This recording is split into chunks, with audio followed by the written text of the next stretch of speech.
sauvés de notre Seigneur et Sauveur Jésus-Christ. Amen. Nous bénissons l'Éternel notre Dieu qui nous a envoyé sa parole cet après-midi, une parole qui apporte la délivrance à nous ainsi qu'à nos familles. Parce que la Bible dit que tout passera, le monde et toutes ces images que nous voyons passeront, mais la parole de l'Éternel demeure éternellement. Amen. C'est cette parole éternelle, cette parole de vie que nous sommes en train d'enseigner tous les jours, de manière à ce que les âmes soient sauvées. Voilà pourquoi quand je suis devant vous, soyez attentifs pour écouter la parole. Ce n'est pas moi qui parle, mais c'est Dieu qui parle à moi. Dieu a un message pour toi aujourd'hui, mon frère, ma sœur, afin que tu puisses changer ton comportement. Est-ce que j'ai parlé à quelqu'un? Amen. J'ai choisi un thème pour vous cet après-midi, le thème intitulé « Les fils prodigues et leurs caractéristiques ». Amen, amen. Amen. Dieu, mon frère, ma sœur, nous a donné sa parole pour que nous puissions bien gérer nos vies. Je ne sais pas si quelqu'un voit les thèmes. Amen, amen. Amen. C'est un thème pour toi. Écoute cette parole de vie. Les fils prodigues et leurs caractéristiques. La ville est pleine de fils prodigues. Peut-être tu es prodigue, mais tu ne sais pas que tu l'es. Voilà pourquoi je viens avec ce thème, afin de t'instruire dans le Seigneur, parce qu'il est dit que toute écriture est inspirée par Dieu, utile pour enseigner, pour convaincre, pour corriger, pour instruire dans la justice, afin que l'homme de Dieu soit accompli et propre à toute bonne œuvre. C'est pourquoi je te donne cet enseignement pour ton instruction, pour que tu saches comment te comporter dans la vie. Est-ce que j'ai parlé à quelqu'un? Amen. Dieu nous a donné sa parole pour que nous puissions bien gérer nos vies, pour que nous puissions bien gérer les biens qu'il nous donne, pour que nous puissions bien gérer nos familles, pour que nous puissions bien gérer les parcours de notre vie. Amen, amen. Amen. Un vrai chrétien, c'est celui qui est dans la peau d'un simple gestionnaire et non se croire propriétaire. Un vrai chrétien, c'est celui qui se dit que nous sommes ici bas sur terre, juste pour un temps. Nous ne sommes que des étrangers et des voyageurs sur la terre. Et que tout ce que nous avons comme avoir, nous ne sommes que des simples gérants.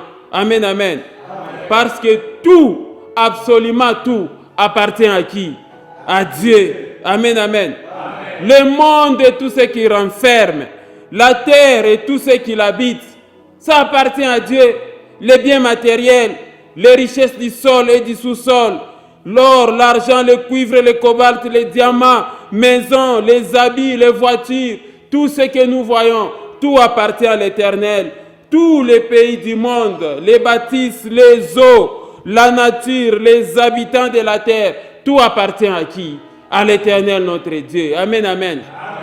Bien que dans le langage courant, je peux dire que non, ça c'est ma maison, ça c'est ma parcelle, ça c'est ma voiture, ça c'est ma femme, ça c'est mes enfants. C'est juste un langage courant. Tu dois être dans la peau du gestionnaire et comprendre que tout et absolument tout appartient à qui? À l'Éternel notre Dieu. Est-ce que j'ai parlé à quelqu'un? Amen. Lisons le livre des Psaumes, chapitre 24, au verset 1. Vous allez voir la réalité de ça. Ce sont des enseignements qui vont te pousser de quitter cet état-là de prodiguité. Tu ne dois pas être un prodigue dans la vie. Amen, amen. Amen. Regardez Psaume chapitre 24, verset 1. À l'Éternel la terre et ce qu'elle renferme. Amen, amen. Le monde et ce qui l'habite. Tout appartient à qui? À l'Éternel notre Dieu. Rien, absolument rien n'appartient à un être humain. Absolument rien n'appartient à un être humain. J'ai l'habitude de le dire que nous sommes venus dans ce monde. Nous n'avons rien apporté et nous n'emporterons rien.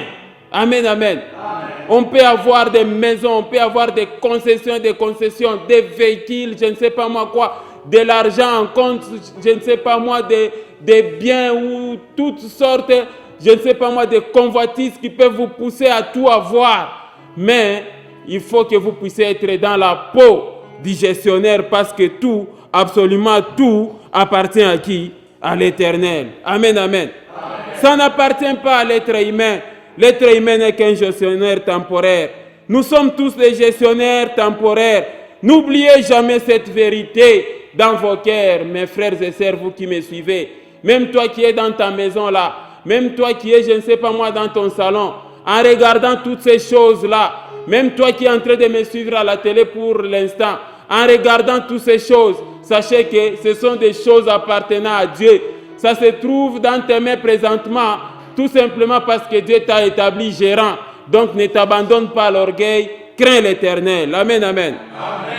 Regardez Psaume chapitre 50, les versets 7 à 12. Vous allez voir que l'Éternel est propriétaire de tout. Il a la souveraineté sur toutes choses.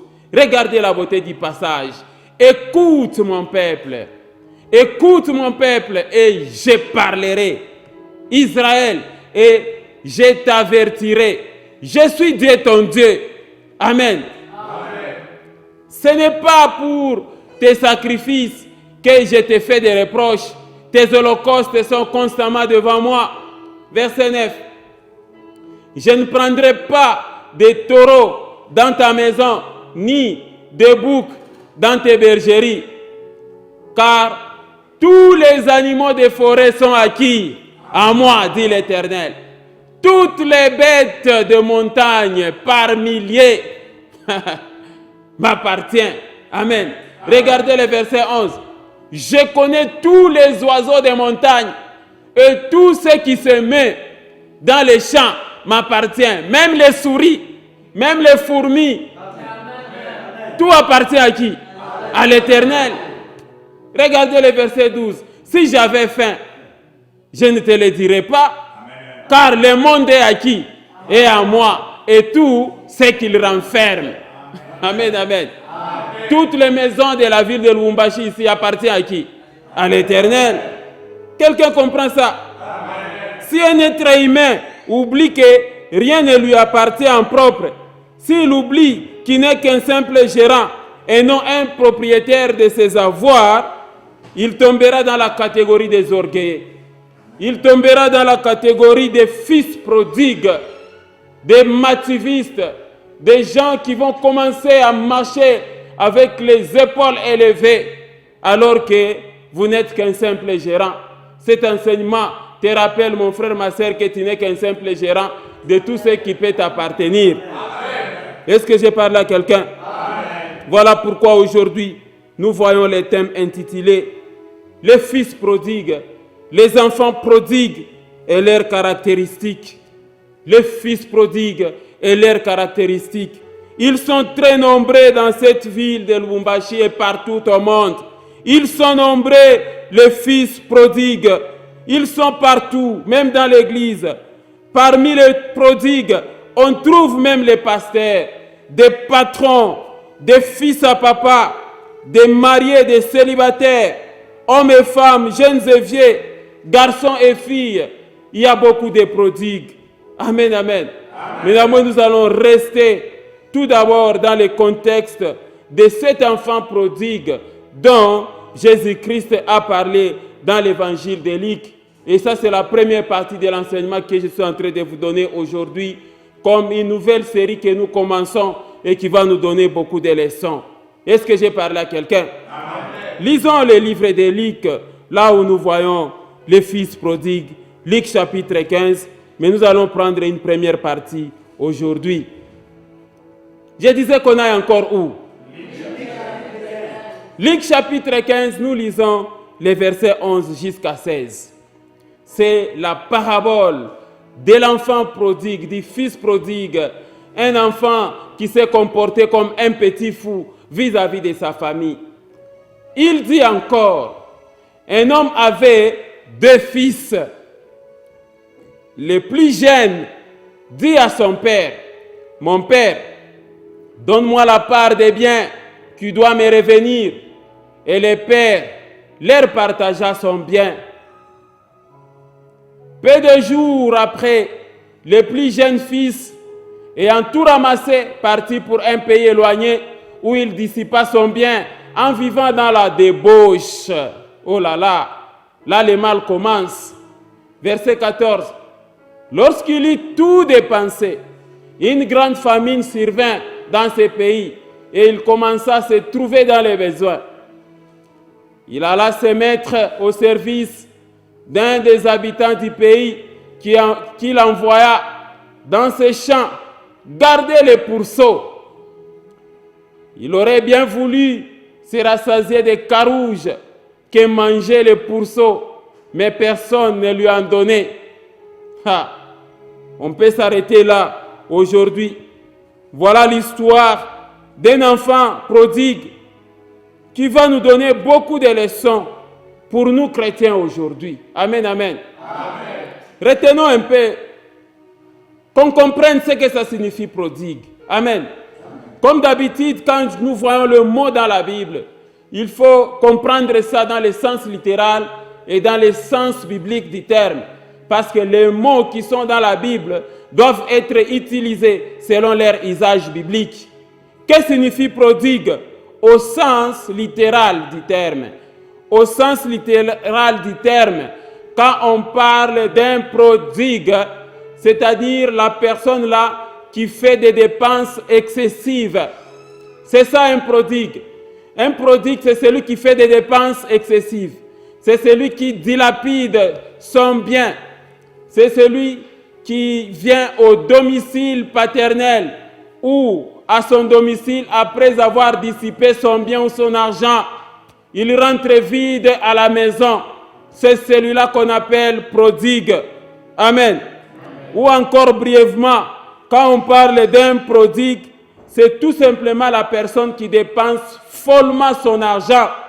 C'est ça. C'est un gaspilleur, un prodigue. C'est ça le sens littéral. Qui gaspille son argent, qui gaspille son temps. Un prodigue, c'est une personne qui dépense follement son argent.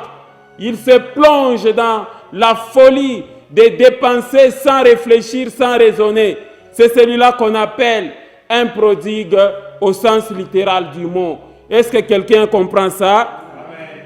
Donc mon frère, ma sœur, si tu examines ton comportement face à l'argent, face à ton temps, si tu examines tes habitudes, si tu examines tes actes et tes comportements, tu vois que tu te retrouves dans cette définition-là. Sache que tu es un prodigue et que cet enseignement te concerne. Est-ce que j'ai parlé à quelqu'un? Amen. Parce que être prodigue, quel que soit l'âge, être prodigue, ça ne dépend pas des statuts, ça ne dépend pas de l'âge, ça ne dépend pas, je ne sais pas moi, de ce que vous êtes, mais c'est plutôt toutes ces mauvaises habitudes-là. Vous rentrez, quand vous avez de l'argent, vous rentrez vide à la maison. Vous gaspillez de l'argent. Vous dépensez follement de l'argent. Vous dilapidez. Vous avez des dépenses excessives et sans planification.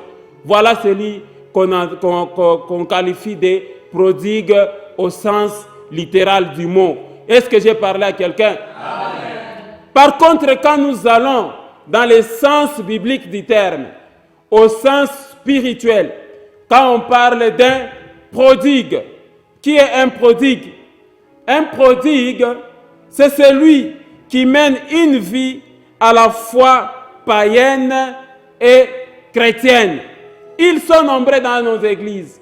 Celui-là qui mène, il est chrétien le dimanche, mais toute la semaine, c'est un païen. Il est chrétien la journée, mais quand il fait nuit, c'est un païen. Il est chrétien à l'église, mais quand il rentre à la maison dans son foyer, c'est un païen. C'est celui-là qu'on appelle prodigue du point de vue spirituel. Est-ce que j'ai parlé à quelqu'un? Un prodigue du point de vue spirituel, c'est celui qui abuse la bonté de Dieu, de la grâce de Dieu et de la miséricorde de Dieu en commettant des péchés. Il pense que la grâce lui permet de pécher n'importe comment. C'est celui-là qu'on appelle, du point de vue spirituel, un prodigue. Un prodigue, c'est celui qui se permet de pécher volontairement. Il se permet d'agir très mal, sous prétexte que Dieu va toujours le pardonner. C'est ça un prodigue, au sens spirituel. Un prodigue, c'est un païen qui attend les dernières minutes. Il attend les dernières minutes de sa vie pour enfin demander pardon à Dieu. Il se dit que non, laisse-moi d'abord jouer. Laisse-moi d'abord être dans l'ambiance. Quand je serai malade à l'âge de 60 ans, 70 ans, à l'âge de 80 ans, c'est alors que je vais maintenant commencer à servir Dieu. Quand on l'appelle, viens d'abord servir Dieu, il dit non, non, non, non, non. Vous nous laissez d'abord, qu'on s'amuse d'abord. On doit d'abord se trémousser. On doit d'abord jouir de la force de la jeunesse. On viendra chercher Dieu après, à la soirée de la vie. C'est celui-là qu'on appelle, du point de vue spirituel, un prodigue. Est-ce que j'ai parlé à quelqu'un? Amen. Voilà pourquoi Paul, quand il parle aux Corinthiens, il dit, pécherons-nous donc parce que nous sommes sous la grâce et non sous la loi? On ne doit pas s'amuser avec la miséricorde de Dieu. Dieu est miséricordieux. Dieu a la grâce. Dieu nous attend toujours à bras ouverts. Dieu ne se lâche jamais de nous pardonner. Donc commettons des péchés comme nous voulons. Ça, c'est être prodigue. Est-ce que j'ai parlé à quelqu'un? Amen. Cette prodiguité-là, ça frappe aussi sur tous les serviteurs de Dieu. Il ne faut pas jouer avec mon pakalio à ma fouta. Il ne faut pas jouer avec un oin de Dieu. Parce que tu es un oin de Dieu, tu peux te permettre de faire n'importe quoi. Tu peux te permettre de sortir avec des femmes d'autrui dans l'église. Et quand on te reproche, non, il ne faut pas faire des reproches au oin de Dieu parce que Dieu a dit ne touchez pas à mes oins. Vous êtes un prodigue si vous vous comportez comme ça en tant que serviteur. Est-ce que j'ai parlé à quelqu'un? Amen. On se justifie toujours, non, il ne faut pas jouer. Est-ce que toi tu connais mon alliance? L'alliance que j'ai faite avec Dieu, toi tu connais là. Toi tu connais l'alliance. Quelle est cette alliance? Je l'ai toujours répété. Quelle est cette alliance-là que toi, pasteur ou serviteur de Dieu, tu as fait avec Dieu et que cette alliance-là te permet de commencer à vivre une vie de débauche dans l'église? Fausse alliance. Tu n'as pas fait l'alliance avec le vrai Dieu, tu l'as fait avec Satan. Est-ce que j'ai parlé à quelqu'un? Parce qu'il n'y a que Satan qui donne le commandement aux gens qui non, allez faire la débauche. Dieu ne peut jamais se contredire dans sa parole. Quand Dieu dit, tu ne commettras point d'adultère, c'est à tout le monde. Il n'y a pas des exceptions. Toi, tu ne dois pas être ce serviteur-là qui se dit que non, non, moi, même si Dieu a dit que tu ne commettras point d'adultère, moi, Dieu m'a permis dans mon alliance d'en faire. Non, non, non, non, non, non. Ça, ce n'est pas le vrai Dieu. Est-ce que j'ai parlé à quelqu'un? Amen. Voilà donc, nous venons de comprendre qui est un prodigue au sens littéral et au sens spirituel. Et je suis convaincu que si tu es prodigue, il faut me suivre attentivement afin de quitter ce statut-là, cette identité-là de prodigue pour être un vrai chrétien. Parce que la Bible dit que si quelqu'un est en Christ, il est une nouvelle créature. Les choses anciennes sont passées, voici toutes choses sont devenues comment? Nouvelles. Sois une nouvelle créature, renouvelle ton intelligence. Dieu ne voudrait pas te voir parmi les prodigues. Est-ce que j'ai parlé à quelqu'un? Amen. Voilà ce que nous allons voir aujourd'hui. Les enfants prodigues et leurs caractéristiques pour que nous puissions bien comprendre les messages. Qu'est-ce que Dieu veut pour nous? Comment nous pouvons bien vivre et plaire à Dieu? Comment nous pouvons être agréables à Dieu? Comment Dieu peut être fier de nous chaque fois que nous nous présentons devant lui dans notre vie quotidienne? Dieu a besoin de témoigner comme il avait témoigné avec Job. Il dit, est-ce que tu as vu mon serviteur Job? Tu as vu comment il est intègre? Tu as vu comment il s'abstient de l'impudicité? Est-ce que tu as vu son cœur? Tu as vu comment il est en train de craindre l'Éternel? C'est la même chose avec toi qui me suis. Est-ce que Dieu peut avoir un tel témoignage pour toi présentement? Ou bien tu es celui-là qui vagabonde sexuellement, qui vagabonde dans les ivrogneries, dans les ambiances, dans les gaspillages d'argent? L'enseignement, les prodigues et leurs caractéristiques, c'est pour t'aider à quitter, à laisser la prodiguité, à laisser. Tu ne dois pas être prodigue. Jusqu'à quand? Est-ce que j'ai parlé à quelqu'un? Revenons au texte pour dégager maintenant les caractéristiques de cet enfant prodigue tel que relaté dans la parabole de Jésus-Christ en Luc. Amen, amen. Je disais, c'était encore Luc chapitre combien? Chapitre 15. Voyons les caractéristiques d'un enfant prodigue, d'un fils prodigue. Amen, amen. Amen. Relisons encore ces passages, mais prenons Luc chapitre 15, versets 11 à 12. Il dit encore, un homme avait 2 fils. Il n'avait que combien d'enfants? 2 seulement. Mais est-ce qu'avoir 2 enfants, ça signifie qu'il faut commencer à gâter les enfants en désordre? Est-ce que je parle à quelqu'un? Il n'avait que 2 fils, comme vous le constatez. Un homme avait 2 fils. Il avait des fils. Regardez le verset 12.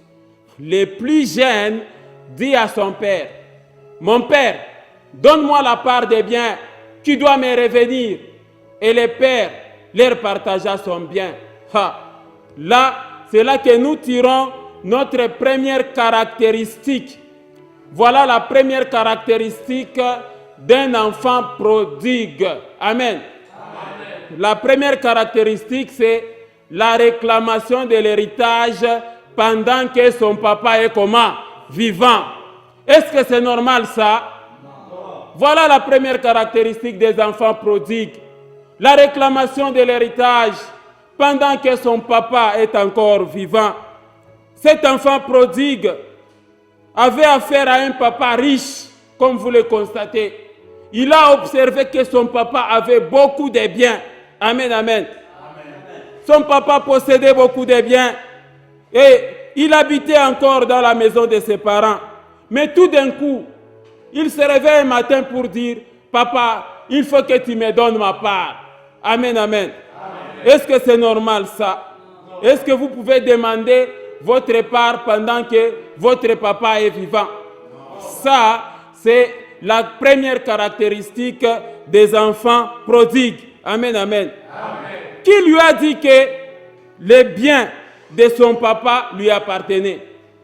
Les enfants prodigues pensent que tous les biens de leur papa les appartiennent. Amen, amen. C'est la première caractéristique. Vous verrez des fois des fils à papa, il ne fournit aucun effort. Il est dans la loi des moindres efforts. Tout ce que papa est en train de faire là, lui dans sa tête, il dit que non, non, les biens de papa, ce sont mes biens à moi. Est-ce que c'est normal ça? Non. Voilà le premier agissement de ces jeunes hommes qui estiment que non, non, voilà, moi je vais demander ma part dans les biens appartenant à mon papa. Du moment où votre papa est vivant, les biens ne vous appartiennent pas. Les biens de votre papa, c'est les biens de votre papa. Comment tu peux réclamer les biens de ton papa, la part dans les biens de ton papa pendant que ton papa est vivant? Amen, amen. Amen. Ça, c'est une très mauvaise caractéristique. Amen, amen. Amen. Qui lui a dit que dans les biens de son papa, il y avait sa part? Et pourquoi les réclamer pendant que son papa est en vie? C'est ce qui arrive chez les enfants prodigues dans cette maison. Vous, papa riche là-bas, vous devez bien éduquer vos enfants. C'est vrai, vous avez beaucoup de biens, vous êtes en train de les montrer aux enfants. Mais tant que vous êtes vivant, tous ces biens-là, ça vous appartient. Est-ce que j'ai parlé à quelqu'un? À moins que vous-même, vous puissiez définir que non, bon, voilà mon fils, ça je te donne. Donc là, il n'a pas réclamé. Tu as acheté pour ton fils. Mais ici, c'est lui-même, le fils, qui se réveille pour dire, donne-moi ma part. Ce n'est pas correct ça. Relisons le verset 12 de Luc chapitre 15. C'est un enfant très dangereux. Regardez, le plus jeune dit à son père, « Mon père, donne-moi la part des biens qui doit me revenir. » Ah bon? Les biens de ton papa, est-ce qu'il y a déjà quelque chose qui doit te revenir pendant que papa est vivant? Amen, amen.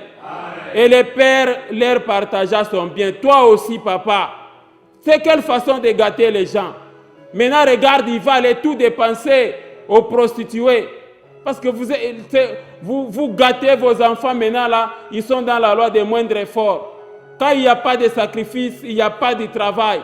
Comment l'enfant va gérer? Amen, amen. Vous êtes en train de rendre vos enfants fainéants. Parce que vous voulez mettre vos enfants, vous les riches, vous voulez mettre vos enfants dans des facilités. Maintenant, conséquence, ils vont se plonger dans la prostitution. Ils vont se plonger dans les ambiances. Parce que vos enfants là, ils ne savent pas les sacrifices de l'argent. Ils ne savent pas que Dieu a écrit que non, non, il faut travailler pour vivre. Est-ce que j'ai parlé à quelqu'un? Cet enfant donc est trop dangereux. Voilà de tels fils capables de tuer leurs propres parents à cause des biens matériels et de vouloir être dans un libertinage immoral.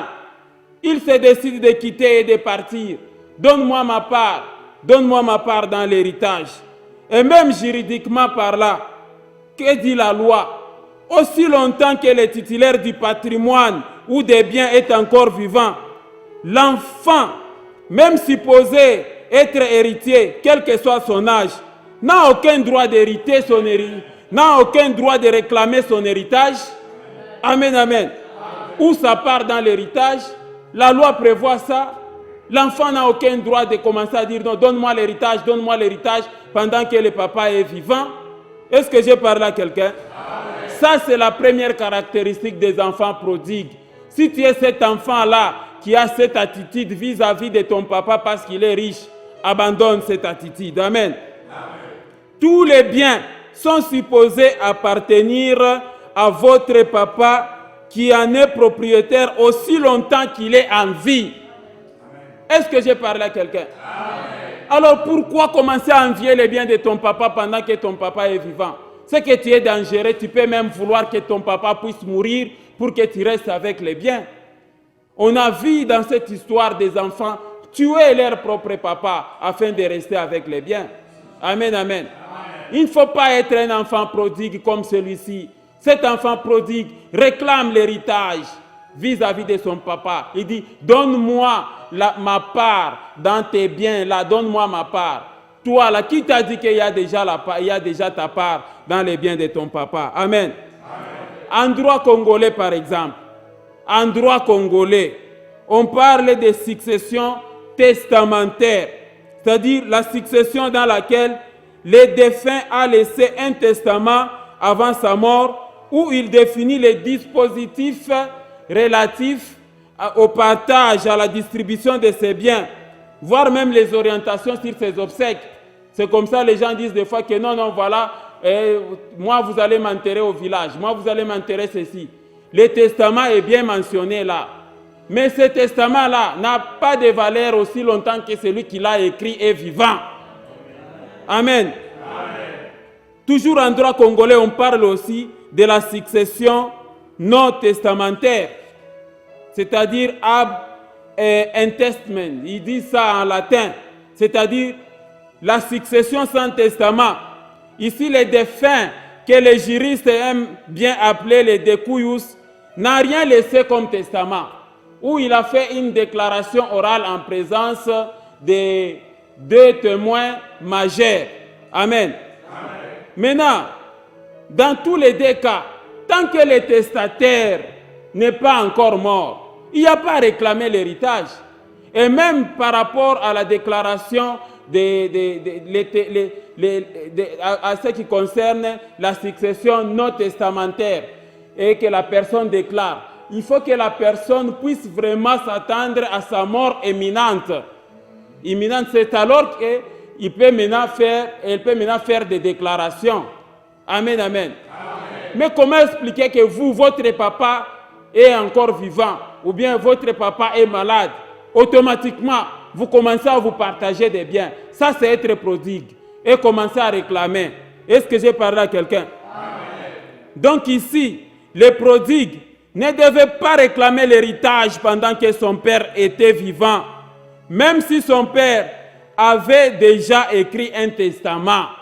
Parce qu'il y a des fois, les prodigues, il va tout faire. Hein? Maman, est-ce que papa a déjà écrit le testament? J'aimerais voir qu'est-ce qu'il a écrit pour ce qui me concerne. Mais ton papa est encore vivant, pourquoi tu t'intéresses au testament?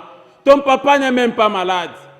La Bible même elle-même, elle dit que non, tant que le testataire, le propriétaire du patrimoine est vivant, le testament est sans effet. Amen. Vérifions ça en Hébreux chapitre 9, verset 16.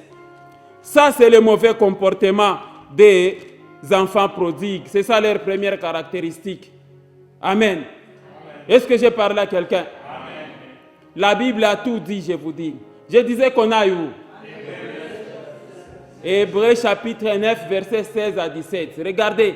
Car là où il y a un testament, il est nécessaire que la mort du testataire soit constatée.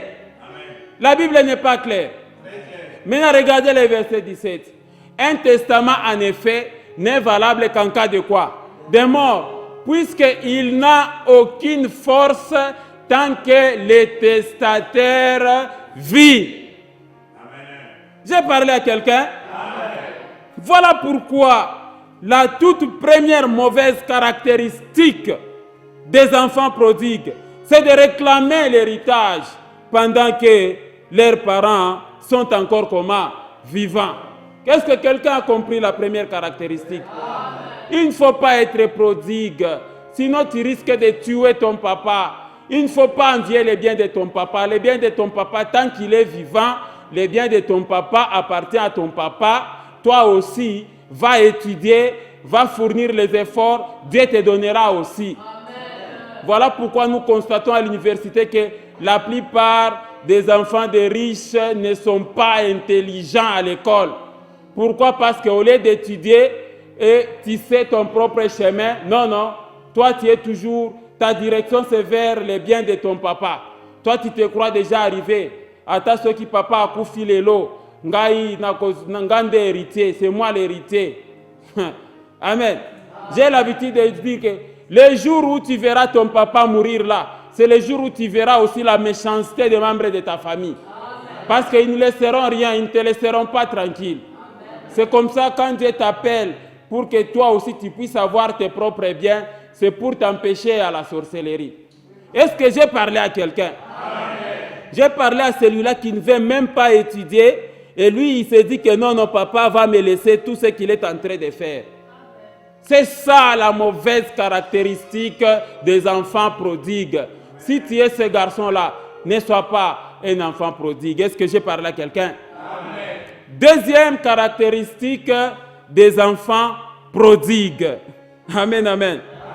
Les enfants prodigues aiment les avoirs, aiment les richesses de leurs parents, plus que les parents eux-mêmes propriétaires de ces biens-là. Amen, amen. C'est ça la deuxième caractéristique. Les enfants prodigues, ils aiment bien les avoirs de leur papa, plus que même leur papa. Les enfants prodigues aiment les avoirs, les richesses de leurs parents, plus que les parents eux-mêmes propriétaires de ces choses. Tu ne dois pas être cet enfant-là. Est-ce que quelqu'un comprend ça? C'est en cela que les enfants prodigues sont très dangereux, prêts à tuer leurs parents pour rester avec les avoirs de leurs parents. Quand papa est malade, l'enfant prodigue est très content. Amen, amen. Quand le papa est mourant, l'enfant prodigue est en train de chercher les documents parcellaires. L'enfant prodigue veut rester maître de tout ce que papa va laisser. L'enfant prodigue est content. L'enfant prodigue aime les biens que le propriétaire des biens même. Amen, amen. Ces caractères, on les trouve aussi chez les neveux membres des familles, chez les oncles, voire même chez les petits frères des personnes riches. Est-ce que j'ai parlé à quelqu'un? Les oncles et les neveux, tout ça en train de te montrer les dents parce que tu as des biens, parce que tu construis des maisons par-ci, par-là, tout ça, ainsi de suite. Mais dans l'entretemps, ils ne t'aiment pas toi-même. Ils aiment les biens qu'ils sont en train de voir et que tu achètes à leurs yeux et à leur présence. Amen. Quand vous voyez des neveux rôder autour de vous parce que vous êtes riche, tes grands frères qui rôdent autour de toi parce que tu es riche, ils sont en train de maîtriser ton patrimoine. Et aussitôt ils ont la maîtrise de ton patrimoine, la prochaine étape c'est chercher à te tuer. Amen, amen. Voilà les caractéristiques des enfants prodigues. Ça peut être ton oncle, ça peut être ton grand frère, ton petit frère, ça peut être, je ne sais pas moi, ta nièce, tout ça, ainsi de suite. Il faut faire très attention avec les enfants prodigues. Amen, amen. Ces caractères, on les trouve aussi des fois, même dans les domaines d'amour. Vous tuez l'homme pour rester avec sa femme. Ça, c'est être un enfant prodigue. Amen. Le roi David l'a fait. Il y a aussi des femmes prodigues. Dès que tu as constaté que non, vous avez commencé dans la pauvreté avec votre mari et que votre mari commence à avoir beaucoup de moyens, allez-vous tuer votre mari pour rester avec des maisons? C'est être une femme comment? Prodigue. Même si on vient te conseiller de cette façon-là, toi la femme de quelqu'un, il ne faut pas tuer. Parce que la semaine passée, j'ai enseigné que le sang des innocents est en train de crier vengeance. Est-ce que j'ai parlé à quelqu'un? Et toi qui empoisonnes les pasteurs parce que tu veux les remplacer. Amen. Vous empoisonnez les serviteurs de Dieu parce que le ministère est devenu trop grand. C'est être prodigue. Parce que les offrandes se sont accrues. Les recettes de l'Église sont devenues maintenant importantes. Vous dites que non, il faut que nous puissions tuer les représentants. Il faut que nous puissions tuer l'apôtre. Comme ça, on va placer tel pour commencer à bien gérer l'argent. Vous êtes des prodigues. Amen, amen. Dans la prodiguité là, un prodigue aussi, c'est un pasteur qui a constaté que parmi les anciens de son église, il y a ceux-là qui font des miracles plus que lui. Il devient jaloux et il commence à voir comment chasser cette personne ou bien comment les tuer. Ce n'est pas possible. Je vous ai dit que l'esprit de prodiguité est en train de frapper plusieurs catégories et ça entre même dans l'église. Ce n'est pas bon. Amen. Vous devez faire très attention parce que vouloir détrôner quelqu'un en le tuant ou encore en le chassant, c'est être prodigue.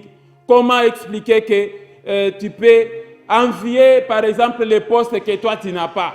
Amen, amen. Est-ce qu'en tuant quelqu'un, est-ce que c'est toi qui vas remplacer la personne? Non. J'ai parlé à quelqu'un? Absalom, le fils de David, a essayé de faire ça avec son père. Absalom, c'est le troisième enfant de David. C'est arrivé dans sa tête que non, moi, je vais enlever mon père de son règne, comme ça, moi, je serai roi. Amen, amen. Et le roi David a pris fuite. C'est que son propre fils cherchait à le détrôner. Ça, c'est être prodigue. Mais cela n'est pas étrange, comme j'ai l'habitude de vous dire. L'homme aura pour ennemi les gens de sa maison. Amen. Hein?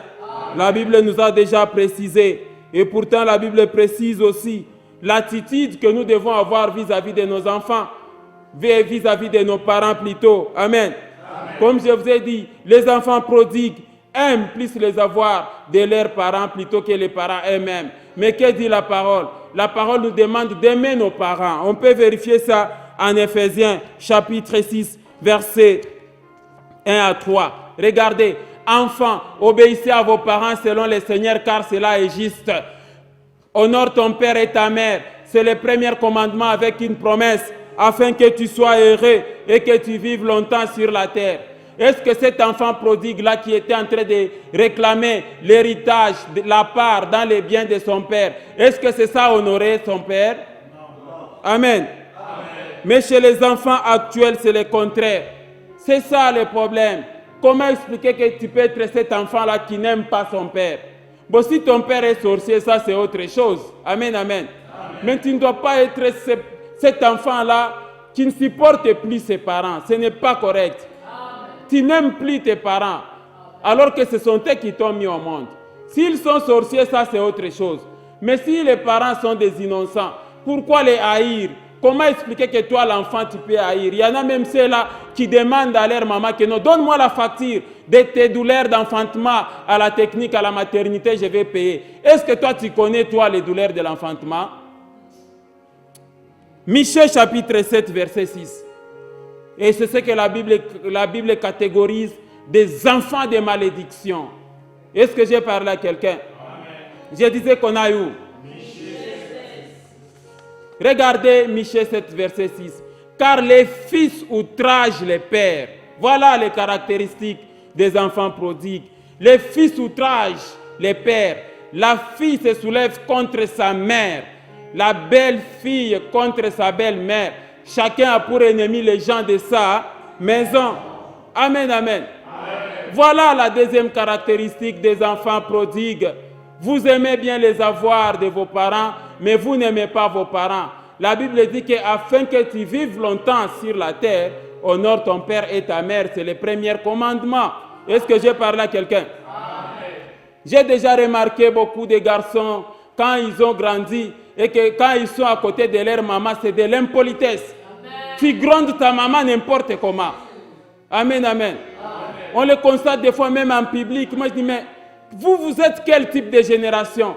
Des enfants parce que tu as grandi, mais quand tu es à côté de ta maman, même si elle a déjà grandi, est-ce qu'il faut commencer à manquer du respect envers ta maman?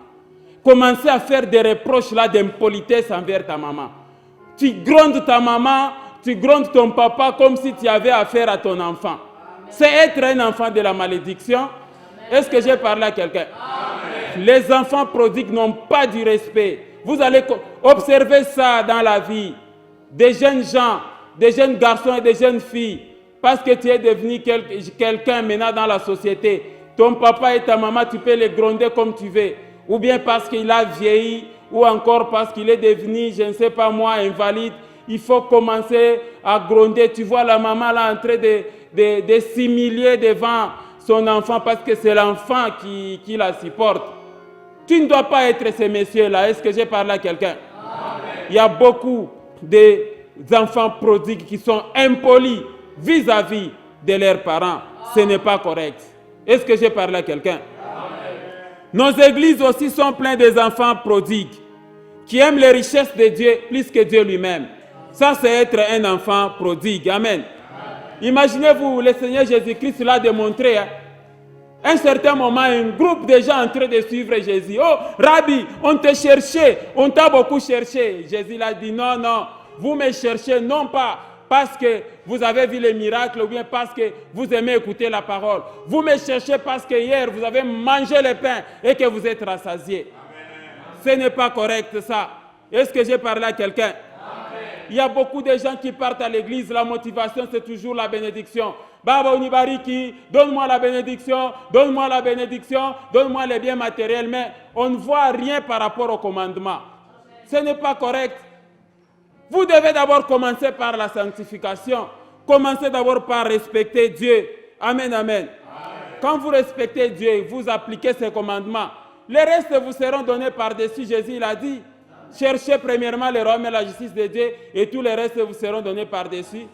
Tu vas aller passer la journée, oh, donne-moi la bénédiction papa, donne-moi la maison, donne-moi les visas. Et vous, pasteurs aussi, qui enseignez seulement, oh, visa, oh, tu vas voyager en Afrique du Sud, tu vas voyager à Paris, cette année tu vas construire des maisons, tu vas faire ceci, tout ça.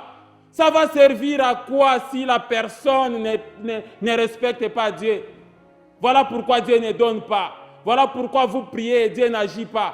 Tout simplement parce que vous avez inversé les rôles. Vous pensez que Dieu c'est d'abord les avoirs matériels et l'application des commandements après. Non, Dieu c'est d'abord appliquer les commandements et tous les restes vous seront donnés par-dessus. Quelqu'un comprend ça? Amen. Les enfants prodiguent dans nos maisons. Je dois voir les bénédictions. Dieu doit changer ma vie. Dieu doit faire ceci, tout ça. Non, non. Change d'abord ton comportement et Dieu changera ta vie. Arrête le mauvais comportement, arrête l'adultère, arrête l'impudicité, l'ivrognerie. Arrêtez vos dislocations là dans vos foyers. Arrêtez vos impolitesses, arrêtez les mauvaises paroles, arrêtez tout ce qui est mal, pratiquez les biens. C'est alors que tu verras. Et ne pensez pas que Dieu bénit quelqu'un qui marche dans les saletés de ce monde. Ça, jamais. Amen. Il n'y a que les enfants prodigues qui estiment, qui pensent comme ça. Amen. Amen. Même dans l'opération des miracles, tu ne peux pas être ce serviteur de Dieu là. Tu opères des miracles, mais en train de vivre dans les impudicités. Non, ça c'est les miracles sataniques. Parce que Dieu n'exauce pas les pécheurs. On ne peut pas dire que non, non, il a la grâce, mais il sort avec des femmes d'autrui dans l'église, avec des choristes et tout ça, et puis tu prophétises. La prophétie viendra d'où? Pendant que tu mènes une vie impudique. Cette prophétie-là vient du diable et ne vient pas de Dieu. Amen. Troisième caractéristique des enfants prodigues. Les enfants prodigues sont toujours rebelles à leurs parents. Amen, amen. Les enfants prodigues sont toujours rebelles à leurs parents. Ils sont toujours des rebelles à l'endroit de leurs parents. Lisons Luc chapitre 15, versets 11 à 13. Allons rapidement en Luc chapitre 15. Nous lisons les versets 11 à 13. Il dit encore, un homme avait 2 fils. Le plus jeune dit à son père, mon père, donne-moi la part des biens qui doit me revenir. Et le père leur partagea son bien. Verset 13. Peu de jours après, le plus jeune fils, là, celui qui avait demandé l'argent, la part, ayant tout ramassé, partit pour un pays lointain où il dissipa son bien en vivant dans la débauche. Ha. Amen. Le garçon n'a pas été chassé dans la maison de son père, mais il se décide, délibérément, il se décide de quitter le toit parental pour un pays lointain, pendant que les parents l'aimaient, pendant que les parents avaient besoin de lui et voudraient le voir dans sa maison. Il s'est enorgueilli à cause de la part qu'on lui a donnée, il ferme les histoires et il s'en va. Ce n'est pas la rébellion, ça. C'est l'esprit de rébellion, vouloir se rendre indépendant, quitter la maison sans l'aval de ses parents. Amen, amen. C'est comme ça qu'Absalom aussi s'est rébellé contre son père David, voulant même le détrôner. Les enfants rebelles, et dit dans un pays lointain, vous qui avez l'habitude, parce que Dieu vous a donné l'argent, maintenant il faut voyager avec des jeunes filles. Vous payez les billets, vous allez à Paris pour aller s'amuser. Vous payez les billets, vous êtes à New York, vous êtes à Kinshasa, vous êtes en Afrique du Sud. Vous voyagez avec les filles d'autrui alors que vous êtes un homme marié. Ça, c'est être un enfant comment? Prodigue. Rebelle.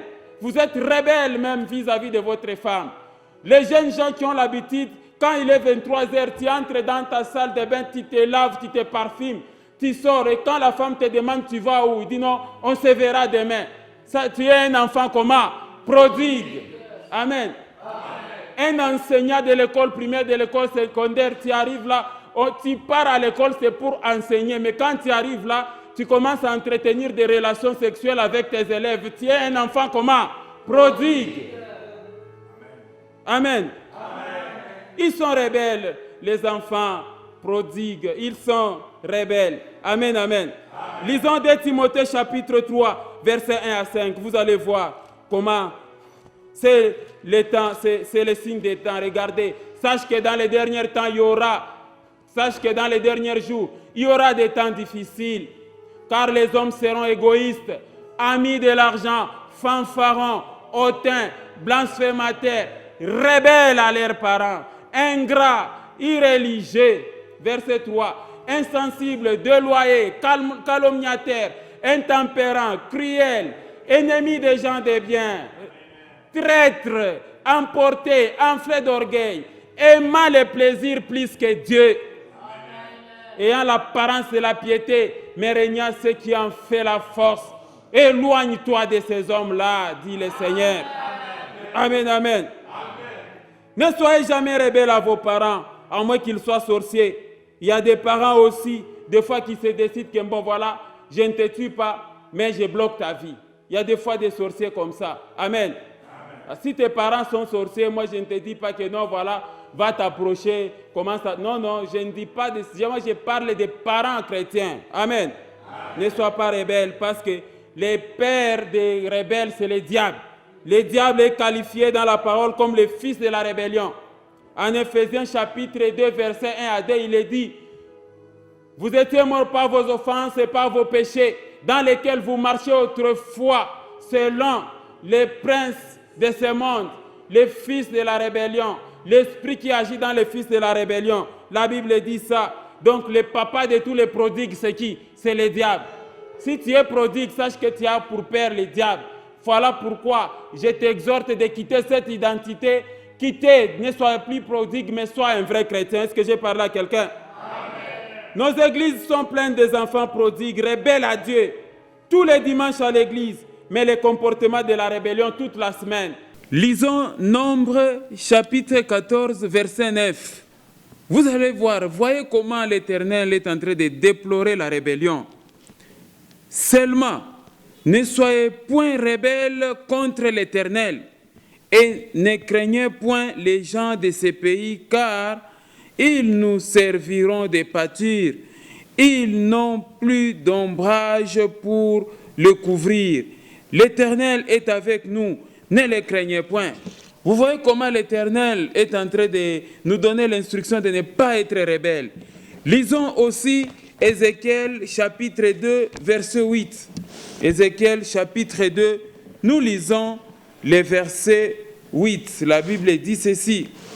Et toi, fils de l'homme, écoute ce que je vais te dire. Ne sois pas rebelle comme cette famille de rebelles. Ouvre ta bouche et mange ce que je te donnerai. Ne soyez pas rebelle vis-à-vis de l'Éternel. Enfin, la dernière caractéristique des enfants prodigues. Amen, amen. C'est que les enfants prodigues sont dilapidaires, dépensent follement de l'argent. Ils gaspillent leur fortune dans la débauche et dans la prostitution. Amen. Relisons Luc chapitre 15, verset 13. Luc chapitre 15, verset 13. Vous allez voir. Regardez.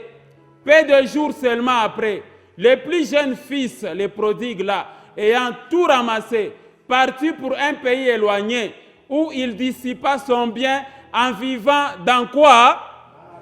Dans la débauche. En vivant dans quoi? Dans la débauche. Voilà les enfants prodigues. Quatrième caractéristique.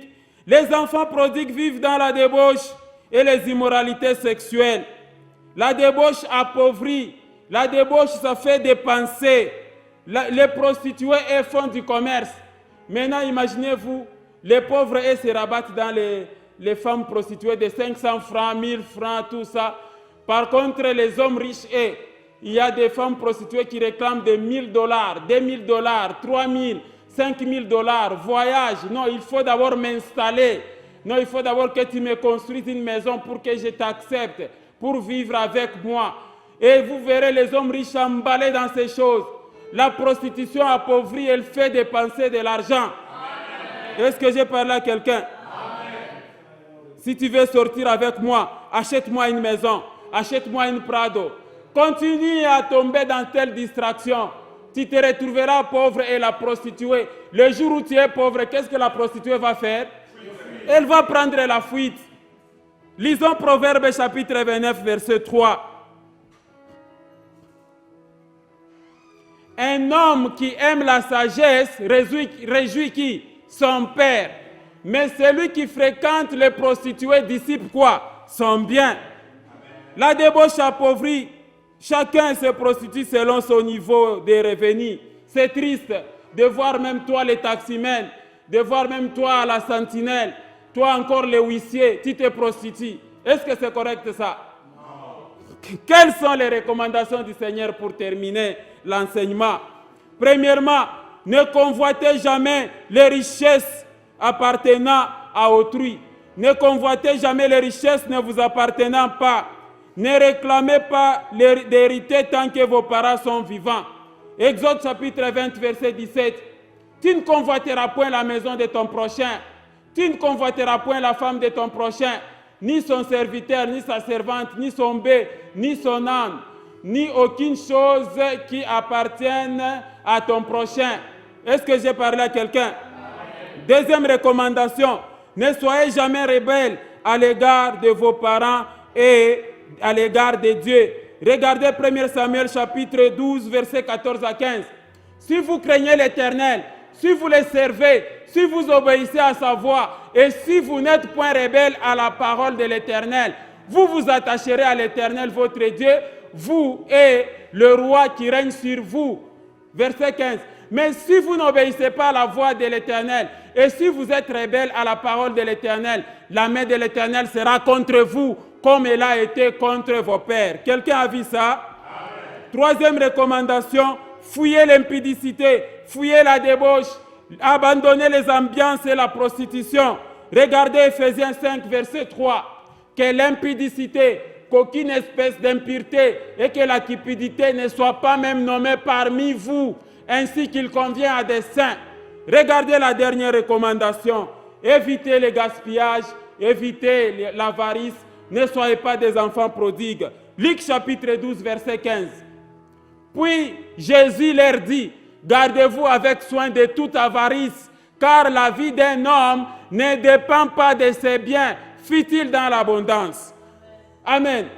Voilà, voilà maintenant en conclusion. Regardez les tableaux maintenant. La conclusion.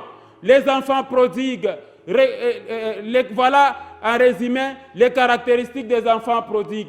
Les enfants prodigues réclament l'héritage pendant que leur papa et vivant. Deuxièmement, ils aiment les avoirs de leurs parents plus que les parents eux-mêmes. Troisièmement, les enfants prodigues sont toujours rebelles à l'endroit de leurs parents. Et enfin, les enfants prodigues sont dilapidaires, dépensent follement l'argent et les gaspillent dans la débauche et la prostitution. Voilà l'enseignement, mon frère, ma sœur. Que Dieu vous bénisse au nom de Jésus. Que Dieu vous bénisse. Croyez au Seigneur Jésus-Christ. Changez de comportement. Je vais vous enseigner prochainement. On va continuer. On va continuer la deuxième partie. Que Dieu vous bénisse au nom de Jésus. Amen. Voilà l'enseignement. Croyez au Seigneur Jésus. Jésus revient bientôt. Amen. Zimanina moyoni daima. Simani Yesu Mwokozi. Aliyeingia rohoni hakika akanitilia hodari. Nashiba rohoni raha ya Mungu na moto wa mbinguni ulimo, napata kukaa nuruni kabisa, na nuruni Yesu Mwokozi. Nashiba rohoni na raha ya Mungu na moto wa mbinguni ulimo, napata kukaa nuruni kabisa, na nuruni Yesu Mwokozi. naona maisha Ni yenye maana ni kumtumikia Mungu.